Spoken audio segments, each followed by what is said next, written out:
तो हमने पिछले टॉपिक में रेस्ट्रिक्शन एंडोन्यूक्लिएज एंजाइम के बारे में पढ़ा था। हम वैसे जो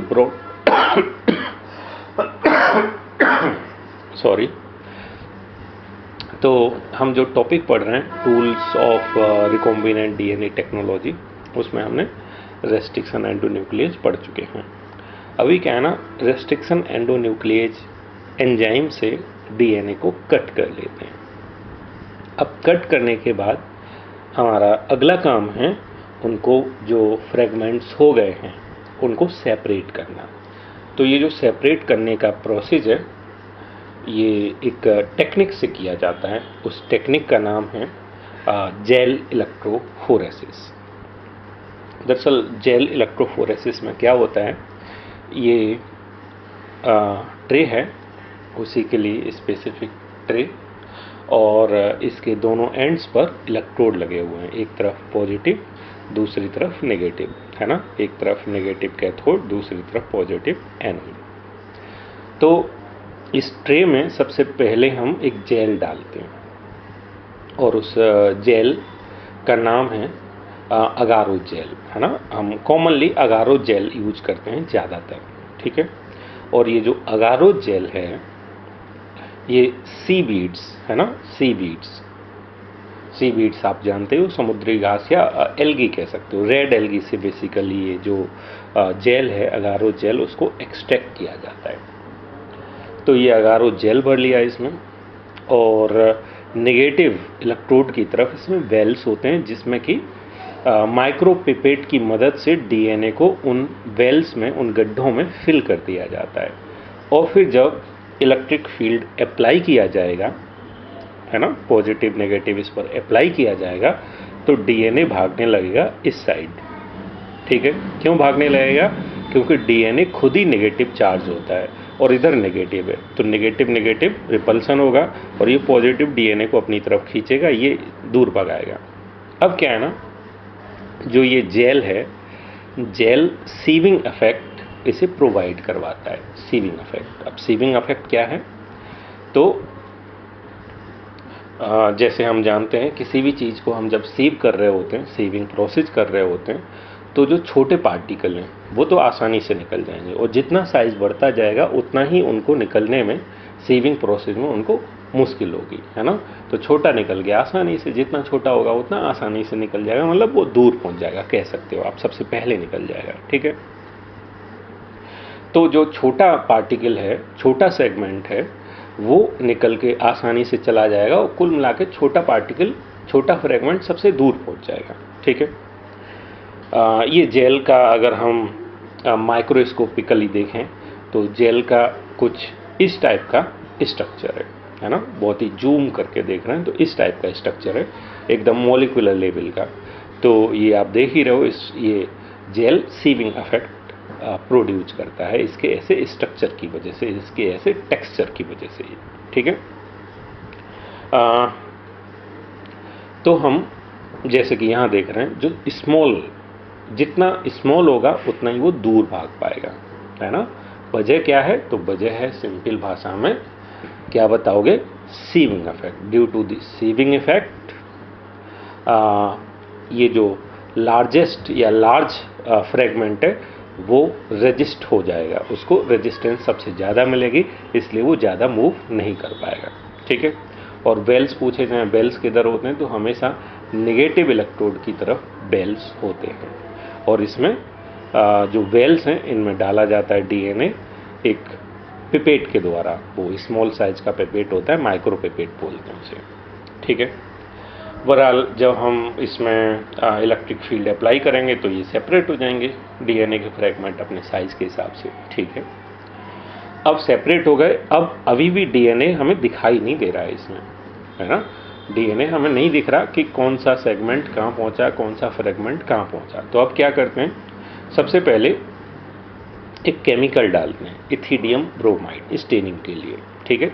इथिडियम ब्रोमाइड स्टेनिंग के लिए डालते हैं, अभी भी नहीं दिखता बेसिकली। अब इथिडियम ब्रोमाइड के बाद हम, है ना, इथिडियम ब्रोमाइड इसमें डाल दिया, ठीक है, ऐसा दिख रहा है, हमें पता ही नहीं डीएनए कहाँ पर है, वो जेल जेल दिखाई दे रहा है हर तरफ। अब क्या करेंगे, हम इस पूरे जो जेल है, जो अब थोड़ा सॉलिडिफाई भी हो गया है, वो हम यूवी इसके ऊपर यूवी जो रेज है वो डालेंगे। तो यूवी अल्ट्रावायलेट रेडिएशन में जो डीएनए है वो हमें दिखाई देने लगते हैं, कुछ ऑरेंज कलर के, है ना, लाइट ऑरेंज कलर के कुछ दिखाई देने लगते हैं डीएनए के फ्रेगमेंट। यहाँ कुछ दिखाई दे रहा है, लेकिन ये विजिबल लाइट में नहीं दिखाई देते, बल्कि इसमें दिखाई देते हैं यूवी रेज के अंदर, यूवी रेडिएशन के अंदर। ठीक है, जब भी यूवी रेडिएशन डालोगे तो डीएनए के फ्रेगमेंट्स, लेकिन पहली बात ये इथिडियम ब्रोमाइड से स्टेन किए हुए हों, तब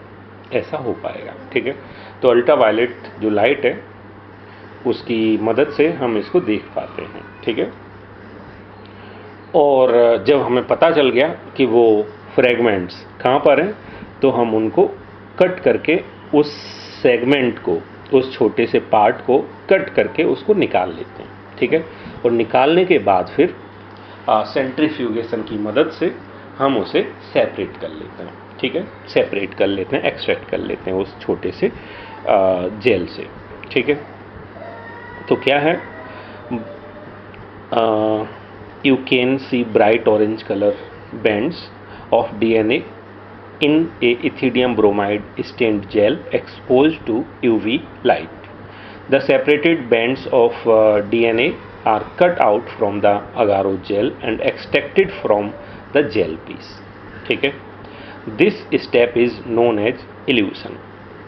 तो ये जो स्टेप है, जब हमने ये छोटा सा पार्ट है ना यहाँ से कट करके निकाला और इसमें से सेंट्रीफ्यूगेशन की मदद से डीएनए को अलग कर लेते हैं। ठीक है, तो इसे हम क्या बोलेंगे, इल्यूशन बोलेंगे। This step is known as evolution.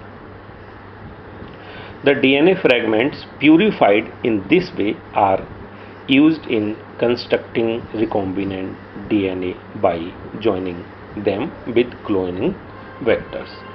अच्छा, तो हम जानते हैं, जैसे अभी हमने सेपरेट किए थे, तो जो छोटे सेगमेंट हैं, पता चला छोटे सेगमेंट हैं वो यहाँ पहुँचे, छोटे जो फ्रेगमेंट्स हैं यहाँ पहुँचे। अब हमने वही वाला हिस्सा काट के निकाल लिया अलग और सेपरेट कर लिया, तो हमें जो मिला है अभी एकदम से एक खास साइज के डीएनए हैं। ठीक है,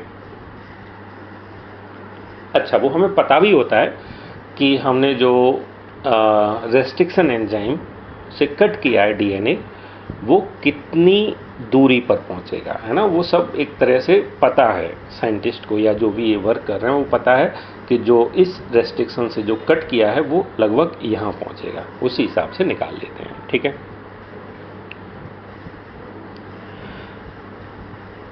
अब उस डीएनए फ्रेगमेंट्स का हम यूज करते हैं डीएनए, वही दो डीएनए को जोड़ के एक तीसरा डीएनए बनाना, है ना, एक नया डीएनए बनाना।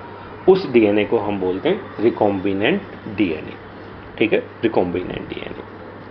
और अब ये वर्ड क्या है, क्लोनिंग वेक्टर, तो देख लेते हैं क्लोनिंग वेक्टर क्या है। तो अगला टॉपिक क्लोनिंग वेक्टर ही है। तो क्लोनिंग का मीन हम कई बार जान चुके हैं पहले। क्लोनिंग का मतलब अगर एक डीएनए है और इसकी क्लोनिंग करोगे तो इसी टाइप के डीएनए के बहुत सारे कॉपीज बन जाएंगी, तो उनको हम क्या बोलेंगे, क्लोन्ड डीएनए। ठीक है, अब वेक्टर क्या होता है, तो वेक्टर हम जानते ही हैं कि जैसे मॉस्किटो होता है, मॉस्किटो जो प्लाज्मोडियम होता है, मलेरियल पैरासाइट, उसको एक बंदे से दूसरे बंदे में ट्रांसफ़र कर देता है। तो जो मॉस्किटो है वो किसका काम कर रहा है, वेक्टर का काम कर रहा है।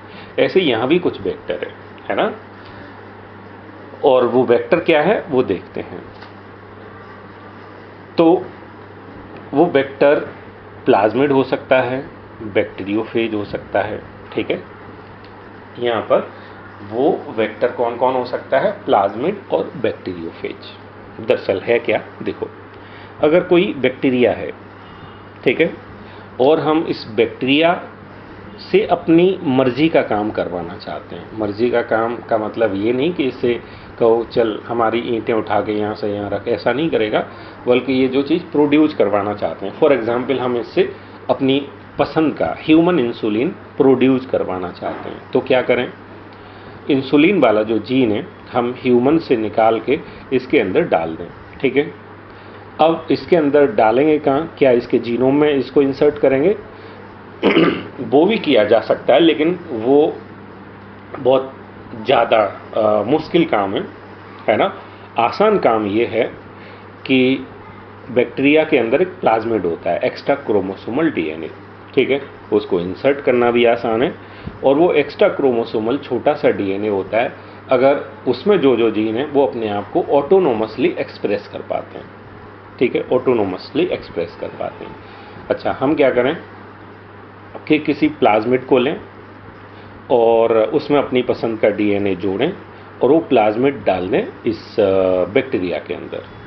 ठीक है, तो दरअसल ये जो हमारी पसंद का डीएनए था वो अपने कैरेक्टर्स को, अपने जो फिनोटाइप्स हैं उनको एक्सप्रेस कर पाएगा। ठीक है, तो हमारी पसंद का डीएनए ये ले जा रहा है ना, इस बैक्टीरिया के पास। तो क्या हम इसे वेक्टर नहीं कह सकते? यस, कह सकते हैं। ऐसे ही बैक्टीरियोफेज होते हैं। तो हम जानते हैं बैक्टीरिया को इन्फेक्ट करने वाले जो वायरस होते हैं उनको हम बोलते हैं बैक्टीरियोफेज। तो वो भी अपना डीएनए इंसर्ट कर देते हैं बैक्टीरिया के अंदर, और जैसा उनका डीएनए होता है वैसा ही ये फंक्शन करने लगता है। तो हम बैक्टीरियोफेज जो वायरस है उसके डीएनए में अपनी ज़रूरत का डीएनए इंसर्ट कर दें, तब भी वो बैक्टीरिया वैसा ही काम करेगा जैसा उसे करना चाहिए। ठीक है, ओके। तो बैक्टीरिया में अपनी पसंद का डीएनए हमें डालना है, तो वेक्टर्स कौन कौन से इस्तेमाल किए जाएंगे? एक तो प्लाज्मिड, और दूसरा कौन सा होगा? बैक्टीरियोफेज। अच्छा, एक और बात है यहाँ, वेक्टर की तो बात कर ली, एक और बात है क्लोनिंग है ना। तो जो हमारी ज़रूरत का डीएनए है जो हम इंसर्ट कर रहे हैं, जब प्लाज्मिड अपने आप को मल्टीप्लाई करेगा, रेप्लिकेट करेगा, तो हमने जो डीएनए डाला है वो भी रेप्लिकेट करेगा, है ना। तो इस तरह से वो क्लोनिंग भी हो पा रही है। ऐसे ही बैक्टीरियोफेज अपना डीएनए डालेगा किसी बैक्टीरिया के अंदर, तो वो जो डीएनए है वो मल्टीप्लाई करेगा बैक्टीरिया के अंदर जाके, तो वो भी क्या हो रही है? क्लोनिंग हो रही है। तो ये वेक्टर का तो काम कर ही रहा है, साथ ही साथ क्लोनिंग भी कर रहा है, तो इसलिए हम इसको बोलते हैं क्लोनिंग वेक्टर। ठीक है, तो देख लेते हैं क्या लिखा है। अच्छा, एनसीईआरटी हम यहाँ एनसीईआरटी को हमें किसी भी कीमत पर एक एक लाइन को पढ़ने है ना। बोर्ड में अगर आपने एनसीईआरटी पढ़ ली तो कोई ऐसा चांस नहीं कि आपके 100% नंबर ना आ सकें, मार्क्स ना आ सकें, है ना। एनसीईआरटी से बाहर एक क्वेश्चन भी नहीं आता। इवन कॉम्पिटिटिव एग्जाम्स में भी 90% जो कंटेंट आता है, जो क्वेश्चंस आते हैं, वो आते हैं एनसीईआरटी से, है ना।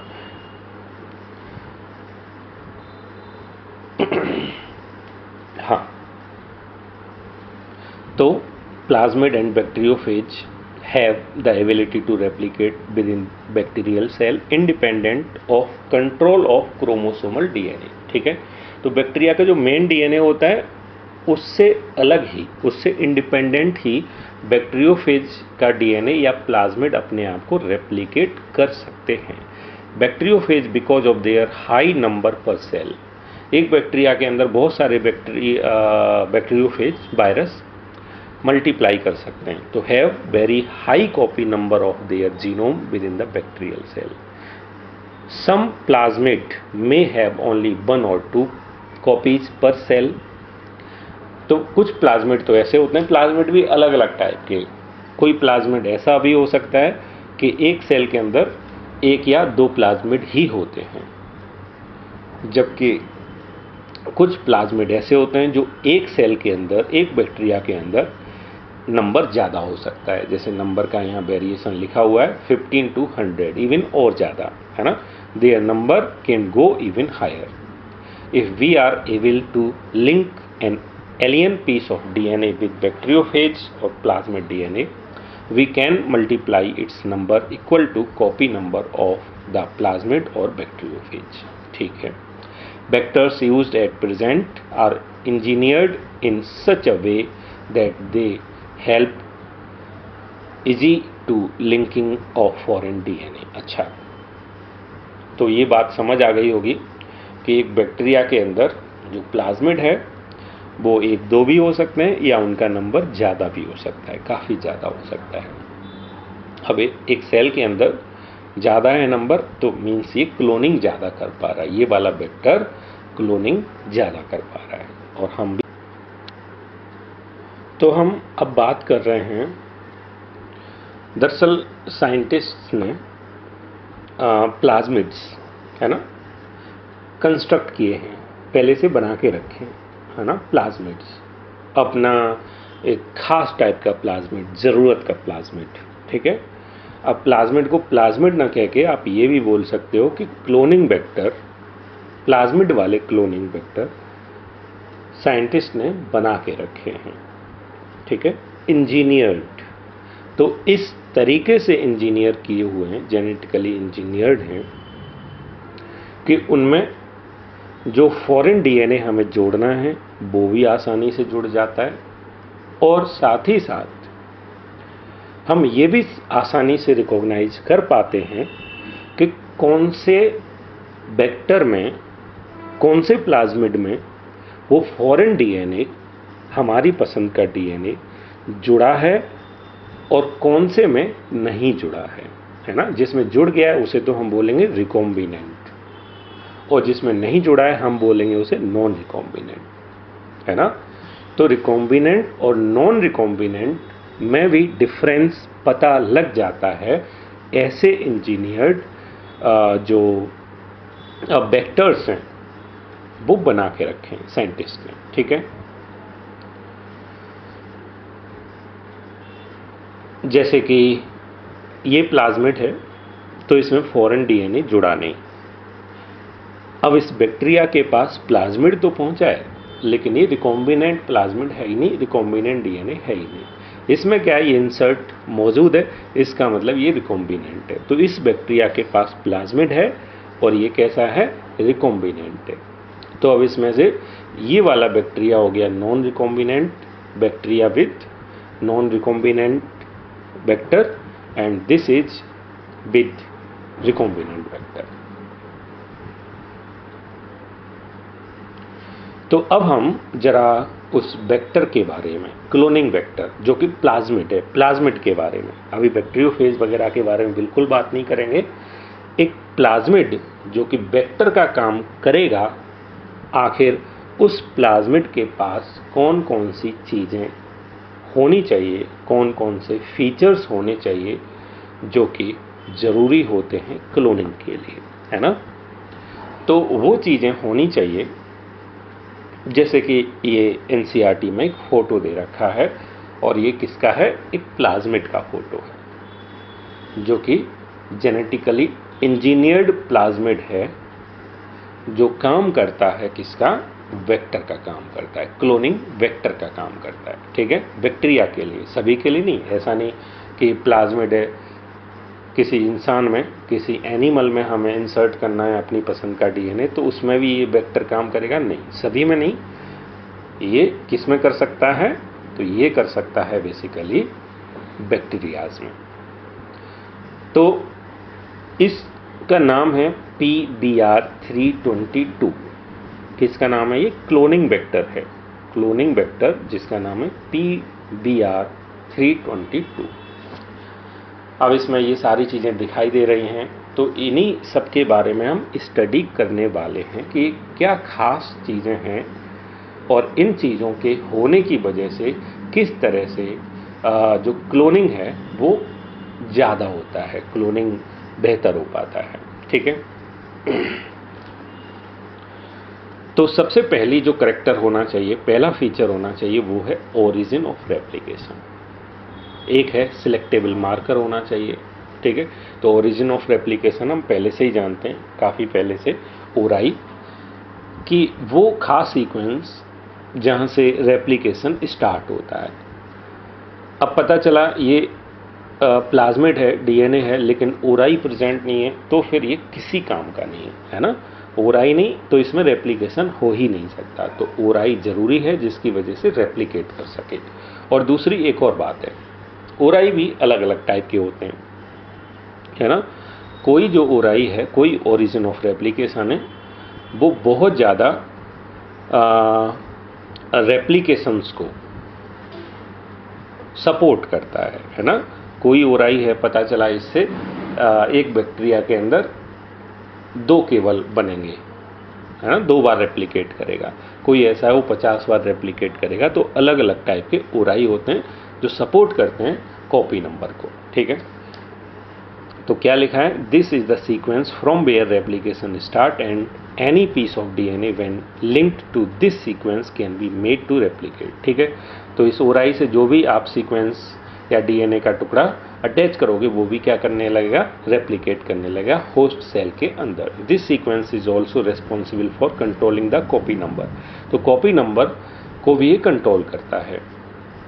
सो if one wants to recover many copies of the target DNA, it should be cloned in vector whose origin support high copy number। तो आप चाहते हो कि होस्ट के अंदर बहुत सारी कॉपीज प्रोड्यूस हों, तो आपको ऐसा ओरिजिन ऑफ रेप्लिकेशन होना चाहिए जो हाई कॉपी नंबर को सपोर्ट करता हो, ठीक है। ये बात हो गई ओरिजिन ऑफ रेप्लिकेशन की। अब दूसरा जो फीचर है जो होना ही चाहिए वो है सिलेक्टेबल मार्कर का। अब ये सिलेक्टेबल मार्कर क्या है, दरअसल ये कोई सीक्वेंस है या डीएनए का वो सेगमेंट जो बताता है हमें डिफरेंस, अंतर कई चीज़ों के बीच। जैसे एक तो रिकॉम्बिनेंट और नॉन रिकॉम्बिनेंट के बीच जो हमने अभी बात की थी, और ट्रांसफॉर्मेंट और नॉन ट्रांसफॉर्मेंट के बीच, ठीक है। वो देख लेते हैं क्या है। जैसे कि ये बैक्टीरिया है जिसमें कि प्लाज्मिड नहीं है, तो हम इस बैक्टीरिया को बोलेंगे नॉन ट्रांसफॉर्मेंट बैक्टीरिया। और बैक्टीरिया के अंदर जो बाहर से प्लाज्मिड पड़ गया है हम इसे बोलेंगे ट्रांसफॉर्मेंट बैक्टीरिया, ठीक है। तो this is non transformant and this is transformant. जिस बैक्टीरिया में बाहर का डीएनए आ गया उसे बोलेंगे ट्रांसफॉर्मेंट, ठीक है। तो सिलेक्टेबल मार्कर की मदद से हम इन बैक्टीरिया में अंतर कर सकते हैं, है ना, कि कौन सा ट्रांसफॉर्मेंट है और कौन सा ट्रांसफॉर्मेंट नहीं है, मींस नॉन ट्रांसफॉर्मेंट है। आखिर वो कौन सी चीज़ है, वो कौन सा पार्ट है प्लाज्मिड का, वेक्टर का, जिसकी वजह से हम ये पता लगा पाते हैं। तो वो दरअसल जो एंटीबायोटिक रेजिस्टेंस जीन होते हैं, एंटीबायोटिक रेजिस्टेंस जीन, जैसे कि यहाँ दिखाई दे रहा है AMP, है ना, और ये दिखाई दे रहा है TET। तो AMP का मतलब है एम्पिसिलिन। एम्पिसिलिन एंटीबायोटिक के अगेंस्ट रेजिस्टेंस के लिए जीन है, ठीक है, जीन। तो ये जो जीन दिखाई दे रहा है पिंक कलर का, ये एम्पिसिलिन एंटीबायोटिक रेजिस्टेंस जीन है। ऐसे ही ये क्या है, टेट्रासाइक्लिन एंटीबायोटिक रेजिस्टेंस जीन, ठीक है।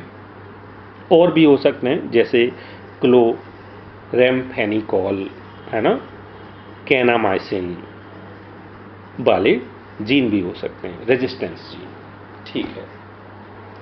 तो जो एंटीबायोटिक रेजिस्टेंस जीन होते हैं वो काम करते हैं सिलेक्टेबल मार्कर का, ठीक है। ये याद रखोगे कि antibiotic resistance gene in plasmid और cloning vector act as selectable marker,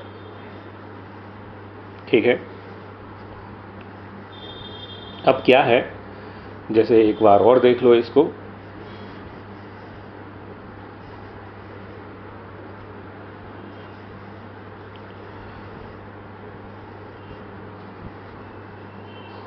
चलो पता ही लग जाएगा अभी। अब तीसरी जो चीज़ है वो है क्लोनिंग साइट, ठीक, क्लोनिंग साइट। क्लोनिंग साइट क्या है, अब पता चला कि इस पूरे जो प्लाज्मिड है इसमें कोई भी ऐसा सीक्वेंस है ही नहीं जो किसी रेस्ट्रिक्शन एंडोन्यूक्लियस एंजाइम इस पर काम कर सके। अब जब कोई रेस्ट्रिक्शन एंजाइम काम ही नहीं कर सकता तो ये कट भी नहीं सकता, और कट नहीं सकता तो इसमें हम अपनी पसंद का डीएनए इंसर्ट कैसे कर सकते हैं, है ना। तो इसमें बेसिकली क्या होनी चाहिए, रिकॉग्निशन साइट होनी चाहिए इसकी, उन एंजाइम्स की, रेस्ट्रिक्शन एंडोन्यूक्लियस एंजाइम्स की साइट्स होनी चाहिए, ठीक है। और एक रेस्ट्रिक्शन एंजाइम की एक ही साइट हो, है ना, एक से ज़्यादा होगा तो ये बेकार है। अब फॉर एग्जांपल यहाँ हमें दिखाई दे रही हैं जैसे सेल 1, तो ये रेस्ट्रिक्शन एंजाइम का नाम है, और इस रेस्ट्रिक्शन एंडोन्यूक्लियस एंजाइम की जो साइट है वो यहाँ पर मौजूद है। ऐसे ही BAMH1 है, इसकी जो साइट है वो यहाँ पर मौजूद है, ठीक है। PBU1 है, इसकी साइट यहाँ मौजूद है। ये एंजाइम्स हैं, कौन से, रेस्ट्रिक्शन एंजाइम। तो रेस्ट्रिक्शन एंजाइम PST फर्स्ट की जो रिकॉग्निशन साइट है वो भी कहाँ पर है, यहाँ पर प्रेजेंट है। ECOR1 ये साइट मौजूद है। CLA1 रिकॉग्निशन साइट यहाँ मौजूद है। HIND3 रिकॉग्निशन साइट यहाँ पर मौजूद है। अब देखो ये जो रिकॉग्निशन साइट हैं एंजाइम्स की वो कहाँ पर लाई करते हैं, टेट्रासाइक्लिन एंटीबायोटिक रेजिस्टेंस जीन जो है उसी में इस एंजाइम की साइट है, ठीक है। तो अगर हमने ये वाला एंजाइम यूज कर लिया, मान लो हमने इस एंजाइम से यहाँ कट किया और एक बाहर का टुकड़ा ला के यहाँ जोड़ दिया, तो फिर ये टेट्रासाइक्लिन की रेजिस्टेंस वाला जीन है ये वर्क ही नहीं करेगा, है ना, ये नॉन फंक्शनल हो जाएगा, नॉन वर्किंग हो जाएगा, ठीक है। तो तभी ये फिर फंक्शन कर पाएगा किसका, बेसिकली सिलेक्टेबल मार्कर का ये फंक्शन और अगले स्टेप पर करेगा। जैसे हमने एक बार तो देखा कि ये सिलेक्टेबल मार्कर का काम करता है और वो पहचान करवाता है कि किसकी, ट्रांसफॉर्मेंट और नॉन ट्रांसफॉर्मेंट के बीच पता लगाता है, तो ये सिलेक्टेबल मार्कर हो गया। और आगे अगला स्टेप ये भी है कि अगर हमने इस एंजाइम से कट कर दिया तो ये वाला काम नहीं करेगा, है ना, ये काम नहीं करेगा, तो फिर उस केस में ये रिकॉम्बिनेंट और नॉन रिकॉम्बिनेंट के बीच भी अंतर करवा सकता है। उस केस में भी हम क्या बोलेंगे, इसको सिलेक्टेबल मार्कर बोलेंगे। किसको बोलेंगे selectable marker, antibiotic resistance gene को। एंटीबायोटिक रेजिस्टेंस जीन जो कि प्रेजेंट है प्लाज्मिड में, वर्क कर रहा है, किसका कर रहा है, सिलेक्टेबल मार्कर का, ठीक है। तो क्लोनिंग साइट वाली बात, in order to link the alien DNA, the vector need to have very few, preferably single recognition site for commonly used restriction enzymes, है ना। तो सिंगल, प्रीफरेबली सिंगल, तो किसी एक कॉमन, जैसे ये कॉमन हमने डाला, एक एंजाइम डाला, तो इसके लिए एक ही साइट होनी चाहिए। एक से ज़्यादा हुई तो ये कई टुकड़ों में डिवाइड हो जाएगा और फिर ये लाइगेशन इसका हो नहीं पाएगा, वापस ही जुड़ नहीं पाएगा सही सलामत, है ना, पूरी तरह से। ऐसा नहीं कि बिल्कुल नहीं जुड़ सकता, हो सकता है आपने 3 टुकड़े कर दिए और ऐसे 1000 प्लाज्मिड लिए थे और सबके 3-3 टुकड़े कर दिए, फिर लाइगेशन कर रहे हैं, तो सभी तो नहीं जुड़ सकते, कुछ जुड़ सकते हैं। लेकिन अगर तुम एक ही टुकड़ा करोगे, एक जगह से कट करोगे, तो ज़्यादा से ज़्यादा पॉसिबिलिटी होंगी वापस जुड़ने की, वापस लाइगेशन होने की। Presence of more than one recognition site within the vector will generate several fragments which will complicate the gene cloning, ठीक है। The ligation of alien DNA is carried out at a restriction site present in one of the 2 antibiotic resistance gene. For example,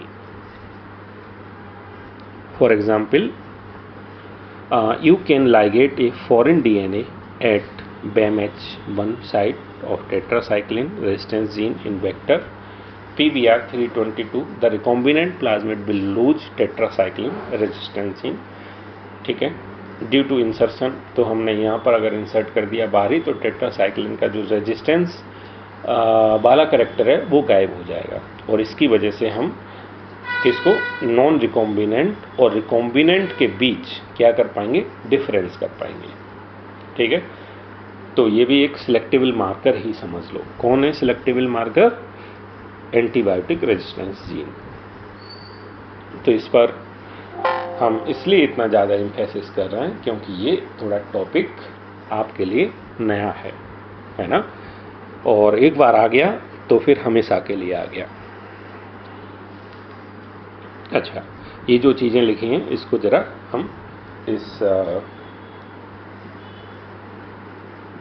की मदद से, इस जो पूरा ये structures हैं, इमेजेस हैं, उनकी मदद से समझते हैं।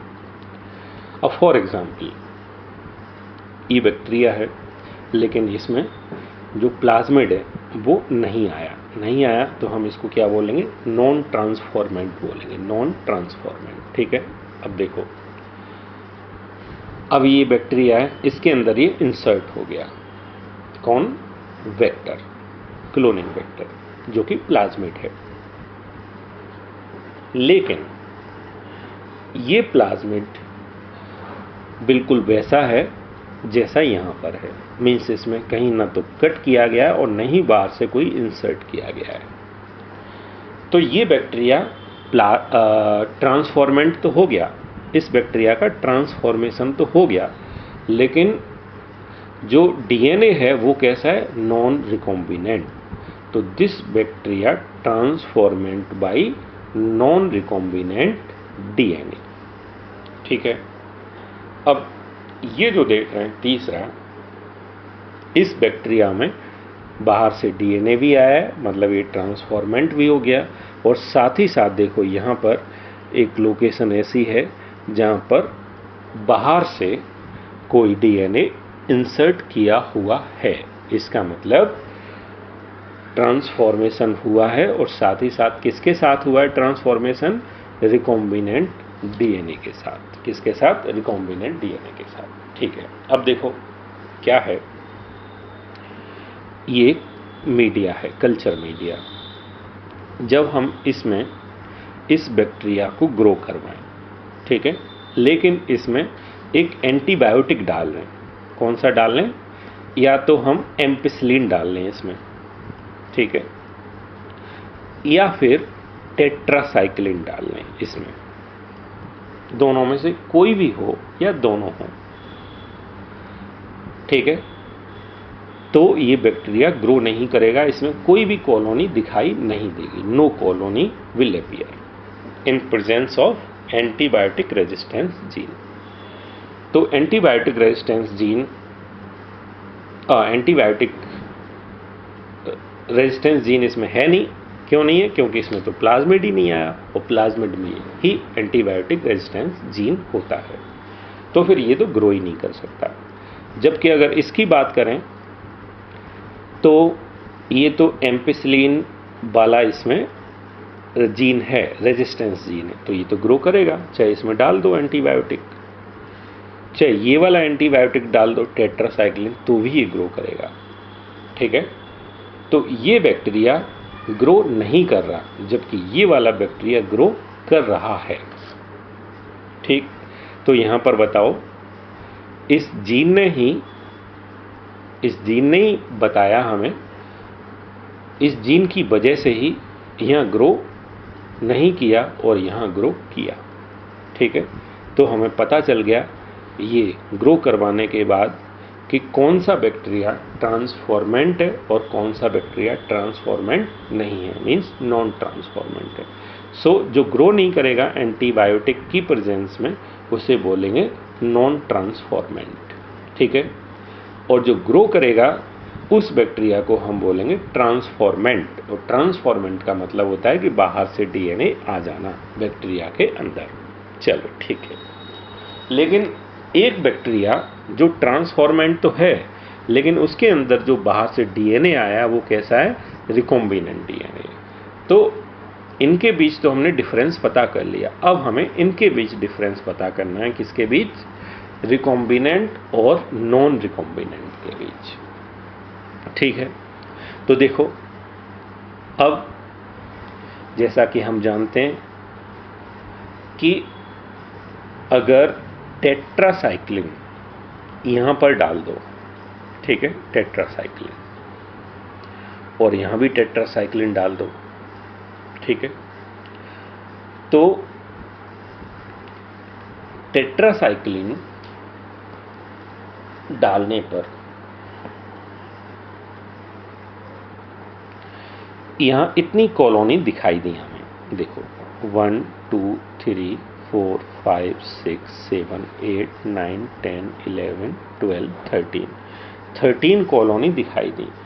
मीन्स 13 जगहों पर बैक्टीरिया मौजूद है जो ग्रो कर रहा है, ठीक है। हमने कौन सा डाला? एंटीबायोटिक, इसमें डाला है हमने टेट्रासाइक्लिन, ठीक है। और यहां जब हमने टेट्रासाइक्लिन डाला, ठीक है, तो देखो 13 जगह पर वो ग्रो नहीं कर रहा, बल्कि कितनी जगह पर कर रहा है? 1 2 3 4 5 6, है ना। और जो बच गए 7 वो ग्रो नहीं कर पा रहा। क्यों नहीं कर पा रहा? क्योंकि उन बैक्टीरिया में जरूर क्या था? उन बैक्टीरिया में ये वाला डीएनए आया है। कौन सा डीएनए है? रिकॉम्बिनेंट। ट्रांसफॉर्मेशन तो हुआ उसका, लेकिन रिकॉम्बिनेंट डीएनए आया, और रिकॉम्बिनेंट डीएनए में टेट्रासाइक्लिन जो जीन है वो तो काम ही नहीं करेगा, ठीक है। तो यहां जो बच गई 7 जगह हैं, 7 प्लेसेज पर दरअसल ये रिकॉम्बिनेंट डीएनए वाला बैक्टीरिया है, ठीक है। तो हमने ये 2 वर्क करने से, ठीक है। अच्छा, एक काम और कर सकते हैं, इसको अगर समझ ना आ रहा हो तो ऐसे कर लो। देखो, जैसे इस पर इतनी कॉलोनीज आ गई, अब इस कॉलोनीज को हमने इस पर ट्रांसफर कर लिया, दूसरी एक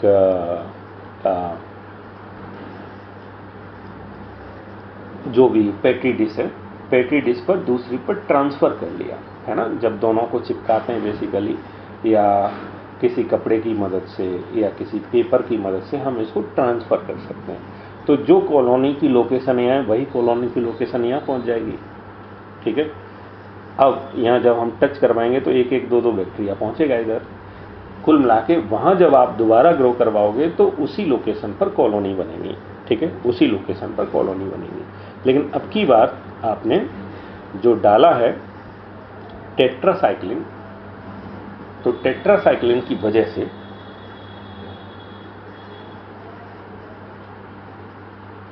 नहीं, ये हो गया गड़बड़। बेसिकली गड़बड़ ये हो गया, जो अब तक हमने देखा है वो सब ठीक है, लेकिन ट्रांसफर वाली बात गलत है ना। ये अलग है, ये अलग है। कुल मिला के मैं बस इतना बताना चाहता हूँ कि टेट्रासाइक्लिन जब डालोगे, ठीक है, तो यहाँ टेट्रासाइक्लिन की जो रेजिस्टेंस होगी जिसमें, वो तो ग्रो करेगा, उसके अलावा कोई ग्रो नहीं करेगा, ठीक है। ओके, तो इस तरह से अगर हमने देखा कि टेट्रासाइक्लिन डाला तो यहाँ ग्रो नहीं कर रहा, ठीक है। अब अगर हम टेट्रासाइक्लिन की जगह हम डाल दें एम्पिसिलिन, इसमें एम्पिसिलिन, तो आप जानते हो एम्पिसिलिन की रेजिस्टेंस तो सभी बैक्टीरिया में, तो बाकी कई बैक्टीरिया जो ग्रो नहीं कर पा रहे होंगे वो भी ग्रो कर जाएंगे, है ना, वो भी ग्रो कर जाएंगे।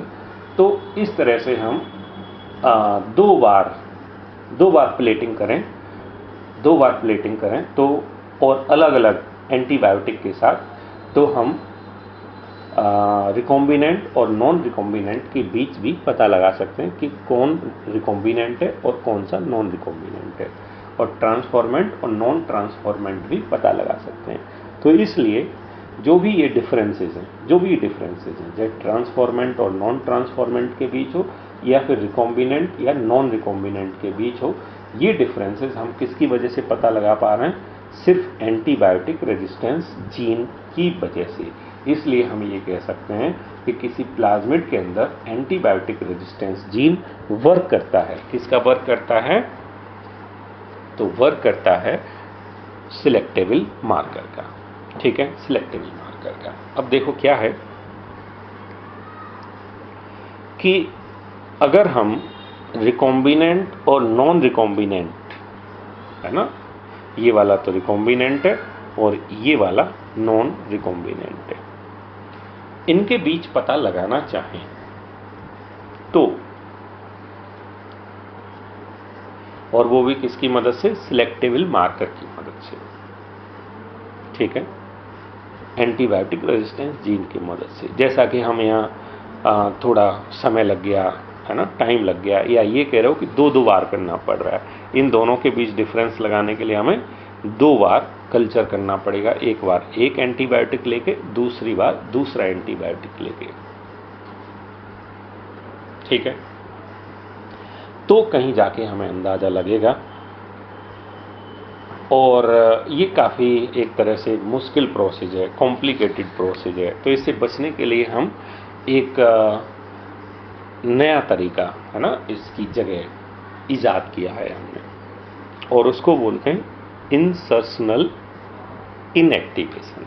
इंसर्शनल इनएक्टिवेशन, अब वो क्या है, देखो सिंपल वो ये है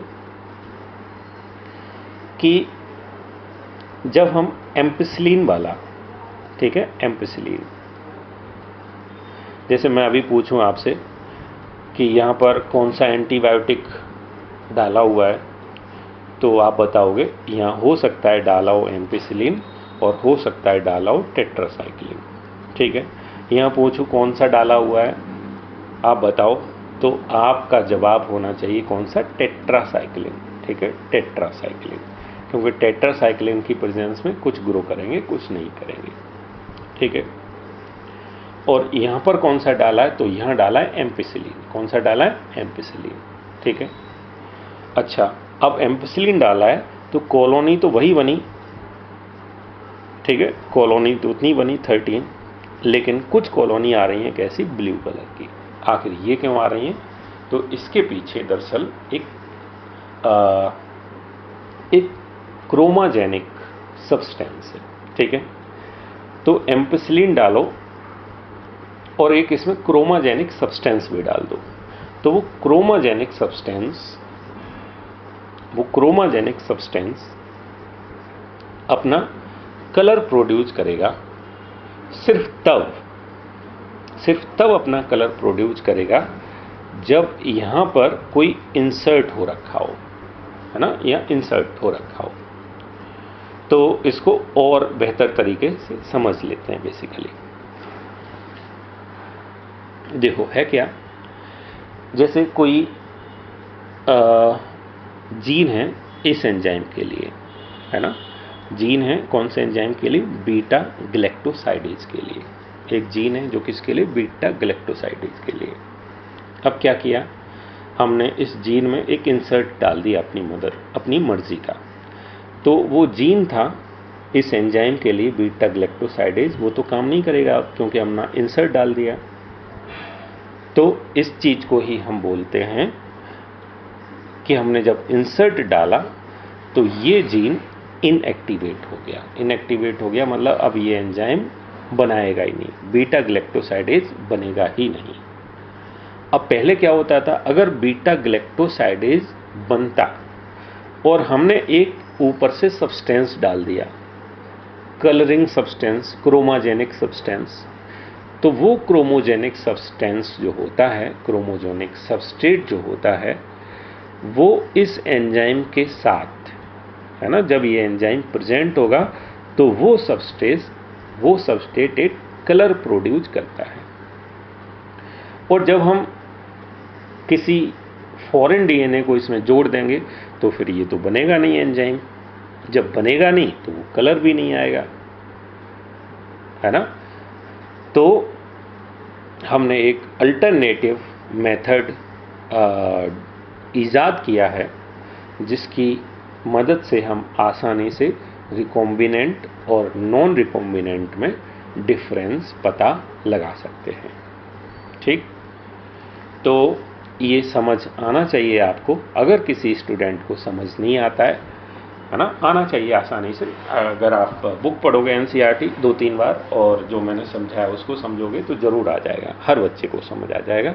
और फिर भी किसी को समझ ना आए तो मुझे बताओ, ठीक है। ये बहुत इंपॉर्टेंट क्वेश्चन है, इस पर काफ़ी इंपॉर्टेंट क्वेश्चन आते हैं जो ज़्यादातर बच्चे फंस जाते हैं बेसिकली इसमें। तो 3 बातें हो गई, 3 फीचर्स हो गए क्लोनिंग वेक्टर के। अब हम क्लोनिंग वेक्टर का फीचर नहीं देख रहे, बल्कि एक चौथी चीज़ देख रहे हैं। वो क्लोनिंग वेक्टर का फीचर नहीं है basically, vectors for cloning genes plants and animals, in plants and animals. अभी जो हमने देखा था क्लोनिंग वेक्टर, प्लाज्मिड जो काम कर रहा था किसके अंदर, बैक्टीरिया के अंदर।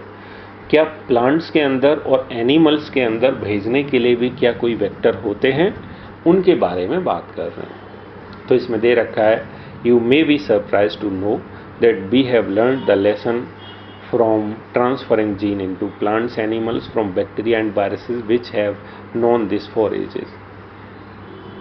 कि हम जीन ट्रांसफ़र करना चाहते हैं, लेकिन ये जीन ट्रांसफ़र करने वाला जो काम है ये वायरसेस और बैक्टीरिया तो कर रहे हैं सैकड़ों साल से, हजारों साल से, है ना। तो वायरस और बैक्टीरिया, हम तो आज जीन ट्रांसफ़र करना चाहते हैं। वायरस तो ये जीन ट्रांसफ़र करना जानता है पहले से, बैक्टीरिया तो जीन ट्रांसफ़र करना जानता है पहले से। हमें इससे सीखना चाहिए कि ये कैसे ट्रांसफ़र करता है। How to deliver gene to transform eukaryotic cell and force them to do what the bacteria और वायरसेस वांट। तो ये कैसे करते हैं ट्रांसफॉर्म यूकैरियोटिक सेल को, वो हमें इनसे सीखना चाहिए, वायरसेस से और बैक्टीरिया से। और जब वो ट्रांसफ़र हो जाएगा जीन यूकैरियोटिक सेल के अंदर, और ट्रांसफ़र ही नहीं, वो सही लोकेशन पर उसका जो यूकैरियोटिक का जो डीएनए है उसमें इंसर्ट ये कर देंगे, तो वो सेल वैसा काम करने लगेगी जैसा कि इन वायरस ने और बैक्टीरिया ने डीएनए इंसर्ट किया है ना। वो डीएनए जो इन्होंने इंसर्ट कर दिया वो अपना फंक्शन करने लगेगा, मतलब प्लांट या एनिमल सेल वो काम करने लगेगी जो ये वायरस चाहता है या जो बैक्टीरिया चाहता है। तो हमें इनसे समझना चाहिए।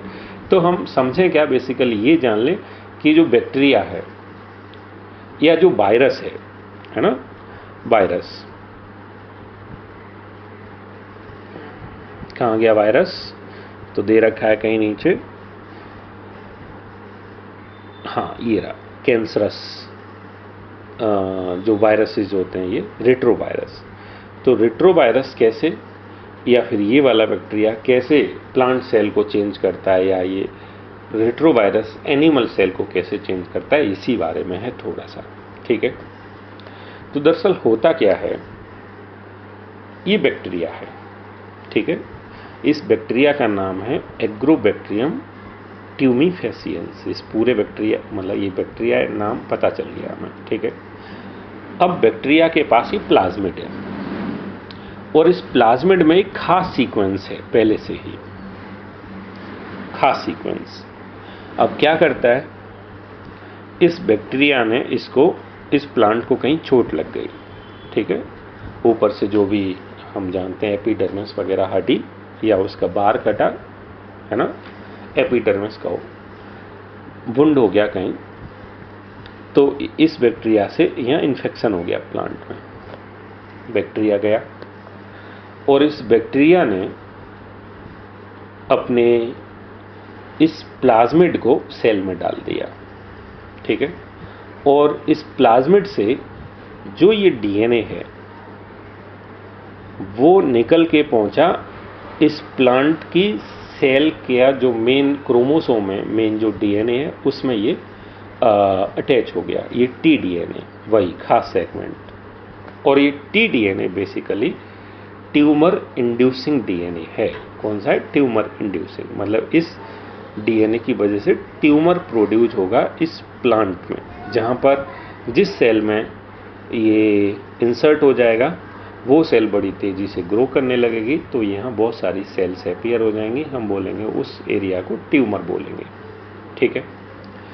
तो जिस प्लाज्मिड में टी डीएनए हो उसको बोलेंगे टीआई प्लाज्मिड, और जो डीएनए ट्यूमर को कॉज करता है उस डीएनए को बोलेंगे टी डीएनए। ठीक है। और इस बैक्टीरिया को जिसमें कि ये प्लाज्मिड है या ये डीएनए है, इसको हम बोलते हैं एग्रोबैक्टीरियम ट्यूमिफेसियंस। तो ये एग्रोबैक्टीरियम ट्यूमिफेसियंस जब भी इन्फेक्ट करेगा किसी प्लांट को तो वहाँ ट्यूमर इंड्यूस करेगा। तो आपको ये समझ आ गया होगा। ठीक है।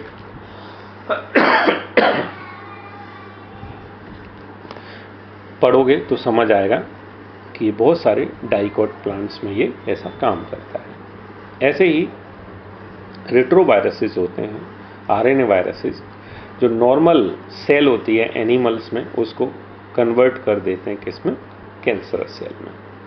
ठीक है। तो यही पूरी बात है, इसमें लिखा है, इसको ढंग से पढ़ोगे तो आज का टॉपिक यहीं फिनिश करते हैं हम लोग।